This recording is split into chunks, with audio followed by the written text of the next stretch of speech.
प्यारे बच्चों, आज के सेशन में आप सभी का स्वागत है। आज की क्लास में हम आधुनिक भारत के अंतर्गत एक महत्वपूर्ण टॉपिक कारखाना अधिनियम अर्थात फैक्ट्री अधिनियम के संबंध में विस्तार से अध्ययन करेंगे। ब्रिटिश काल में भारत में कौन कौन से फैक्ट्री अधिनियम पारित हुए हैं और इन एक्ट के द्वारा भारत में कार्यस्थल पर मजदूरों की स्थिति में क्या सुधार किए गए हैं, इनके संबंध में हम विस्तार से अध्ययन करेंगे। 18वीं सदी के उत्तरार्ध में भारत में अंग्रेजों के द्वारा सूती कपड़ा मिलों की स्थापना करना प्रारंभ किया गया।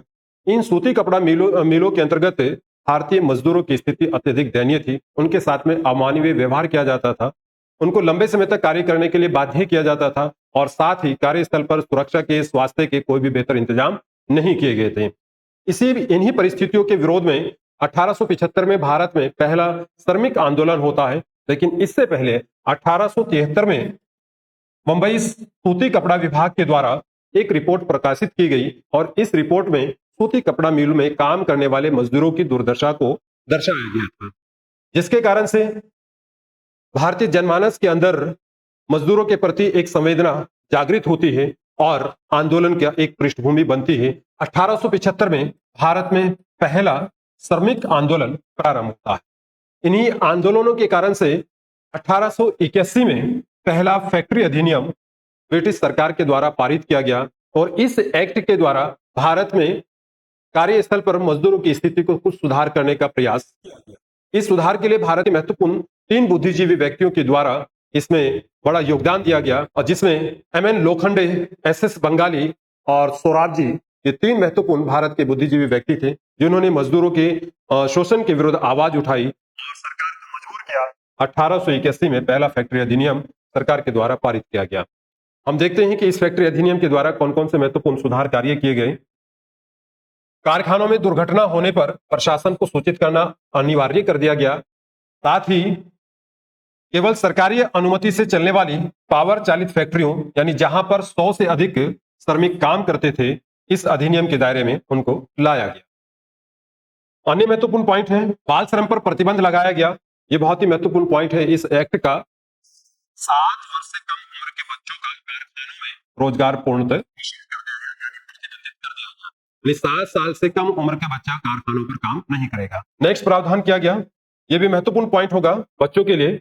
9 से 14 वर्ष के बच्चों का दैनिक कार्य दिवस 9 घंटे तक सीमित कर दिया गया और इसी 9 घंटे में दिन में कम से कम 1 घंटे का भोजन विश्राम भी अनिवार्य कर दिया गया। इसके अतिरिक्त अन्य महत्वपूर्ण प्रावधान, बच्चों को प्रतिमाह 4 दिन का अवकाश दिया जाना इस एक्ट के द्वारा अनिवार्य कर दिया गया, यानी कि बच्चों के लिए इस एक्ट में विशेष सुविधाएं की गई। 7 वर्ष से कम उम्र के बच्चों को कारखाने में रोजगार प्रतिबंधित कर दिया गया। साथ ही 9 से 14 वर्ष के बच्चों के लिए दैनिक कार्य दिवस 9 घंटे तक सीमित कर दिया गया, जो एक महत्वपूर्ण पहल रही है। बच्चों को प्रतिमाह 4 दिन का अवकाश दिया जाना अनिवार्य किया गया। साथ ही सुरक्षा से संबंधित अन्य महत्वपूर्ण उपाय किए गए, जिसके अंतर्गत खतरनाक मशीनों के चलने वाले हिस्से को सुरक्षा के लिए बाड़बंदी अनिवार्य कर दी गई, यानी जो मशीनें जहां दुर्घटना होने की संभावना होती थी तो उन मशीनों के चारों ओर बाड़बंदी की गई, यानी सुरक्षा के इंतजाम इस एक्ट के द्वारा किए गए। तो ये 1881 के एक्ट के महत्वपूर्ण प्रावधान हैं। अब 1881 के एक्ट में न तो महिलाओं के लिए और ना ही पुरुषों के लिए कोई व्यवस्था की गई, उनकी परिस्थिति में सुधार के लिए कोई भी सरकार के द्वारा प्रयास नहीं किया गया। और 1881 के बाद दूसरा महत्वपूर्ण एक्ट जो आता है फैक्ट्री अधिनियम 1891 ब्रिटिश सरकार के द्वारा पारित किया गया। इस एक्ट के द्वारा 1881 के एक्ट की कमियों को सुधारने का प्रयास हुआ और इस एक्ट में कौन कौन से महत्वपूर्ण सुधार किए गए। 50 श्रमिक वाली फैक्ट्रियों का पंजीकरण अनिवार्य कर दिया गया। 9 वर्ष से कम उम्र के बच्चों को रोजगार पूरी तरह प्रतिबंधित कर दिया गया, यानी 81 के एक्ट में 7 वर्ष से कम उम्र के बच्चों को रोजगार प्रतिबंधित किया गया था और यहां पर 9 वर्ष से कम उम्र के बच्चों का रोजगार पूरी तरह से प्रतिबंधित कर दिया गया, यानी अब बच्चों की स्थिति में और सुधार आया। अन्य प्रावधान, बच्चों के घंटे, यानी 9 से 14 वर्ष के बच्चों का दैनिक कार्य दिवस 7 घंटे कर दिया गया, यानी 9 घंटे से घटा करके अब 7 घंटे बच्चों का कार्य दिवस सीमित कर दिया गया, जो महत्वपूर्ण पहल रही।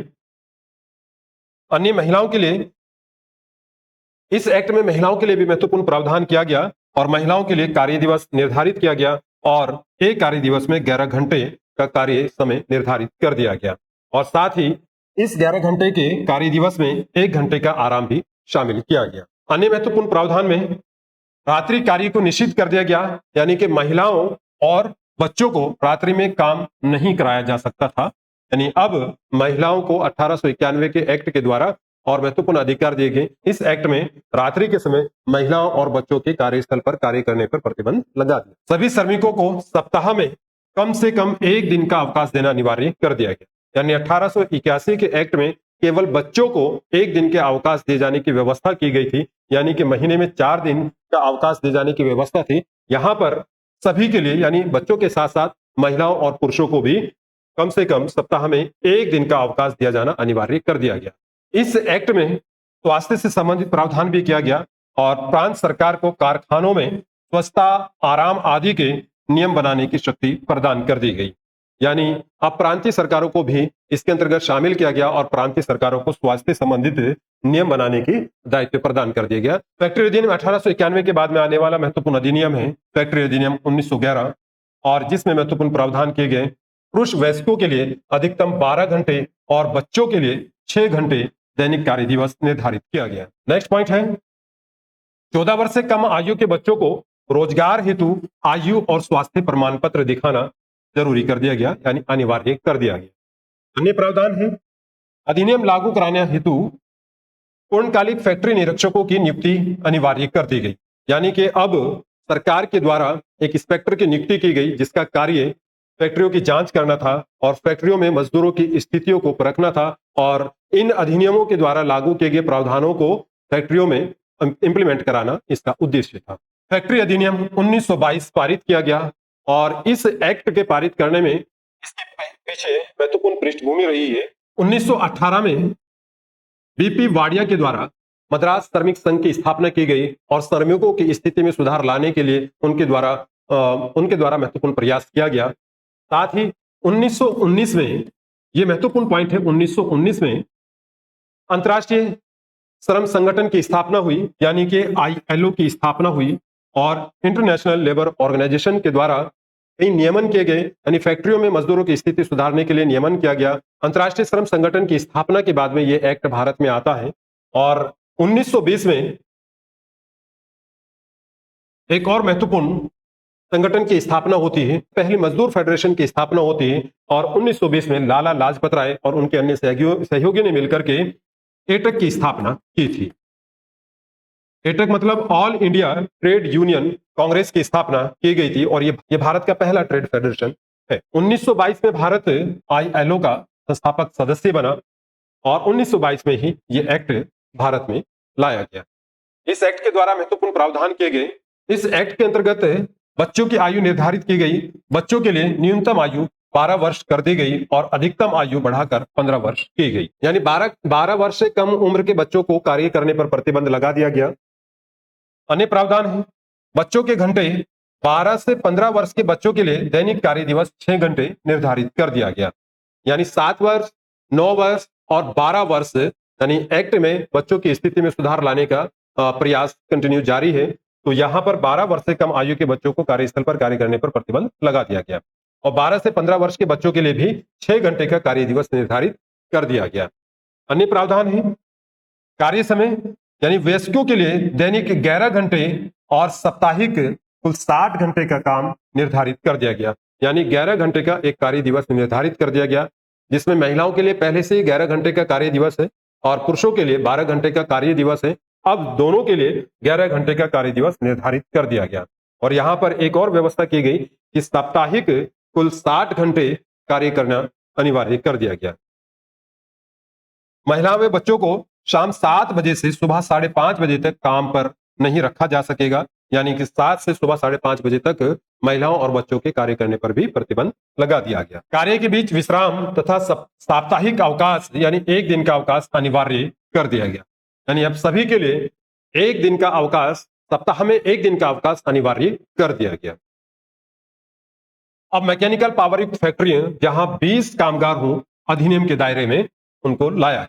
1922 के एक्ट के बाद में फैक्ट्री अधिनियम 1934 पारित होता है और 1934 के फैक्ट्री अधिनियम से पहले की जो परिस्थिति रही कि 1928 में भारत में ILO का एक कार्यालय खोला गया और 1929 में 1929 में व्हाइटले आयोग का गठन किया गया और व्हाइटले आयोग के द्वारा भारत में फैक्ट्रियों की जांच की गई और इस आयोग ने विस्तृत जांच करने के बाद में अपनी रिपोर्ट प्रस्तुत की और इसी रिपोर्ट पर 1934 का एक्ट भारत में लागू किया गया। इस एक्ट के द्वारा कौन कौन से महत्वपूर्ण प्रावधान किए गए? वयस्कों के लिए दैनिक कार्य दिवस घंटे निर्धारित कर दिए गए, यानी कि 11 घंटे से अब 10 घंटे का कार्य दिवस निर्धारित कर दिया गया। साथ ही 12 से 15 वर्ष के बच्चों के लिए दैनिक कार्य समय 6 से घटा करके 5 घंटे निर्धारित कर दिया गया।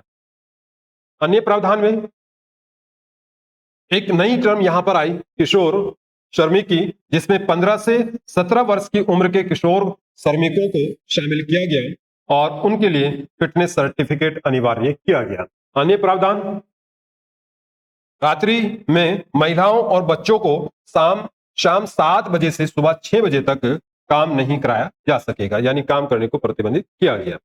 अन्य प्रावधान, अब यहां पर एक और महत्वपूर्ण व्यवस्था की गई, यानी 60 घंटे से अधिक काम करने पर अतिरिक्त वेतन देने का प्रावधान कर दिया गया, यानी ओवर टाइम की व्यवस्था यहां से प्रारंभ होती है।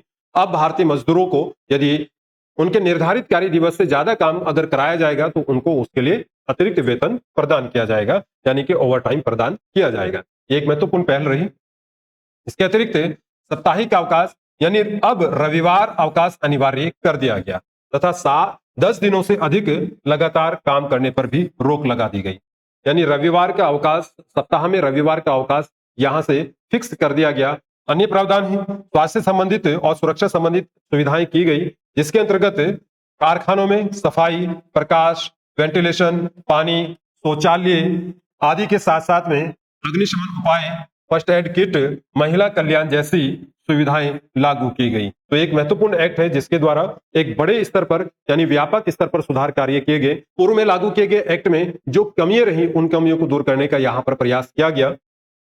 अब इसके बाद में महत्वपूर्ण एक्ट आता है फैक्ट्री अधिनियम 1948 से, यानी भारतीय स्वतंत्रता के बाद में 1948 में यह एक्ट पारित किया गया जो 1 अप्रैल 1949 से लागू होगा। इस एक्ट के द्वारा कौन कौन से महत्वपूर्ण प्रावधान किए गए उसको देखते हैं।